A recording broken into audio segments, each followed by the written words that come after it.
New pedestrian hawk signals are now active on William J. Bryan Parkway on both sides of Sue Haswell Memorial Park. But what are hawk signals and how do they work?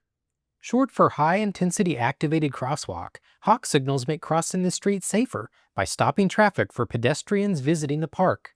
Drivers, when you see no lights, drive as usual. No need to stop if the signal is dark. Once a pedestrian pushes the walk button, the signal is activated and begins flashing yellow to warn drivers to slow down. When the signal changes to steady yellow, prepare to stop. When the signal turns red, stop. It's the pedestrian's turn to cross the road. After a few moments, the lights will flash red. Treat this like a stop sign. Stop, then go if no one is in the crosswalk. Once the signal turns off, drive as usual. There is no need to stop if the signal is dark. Visit bryantx.gov/hawk for more information, including instructions in Espanol.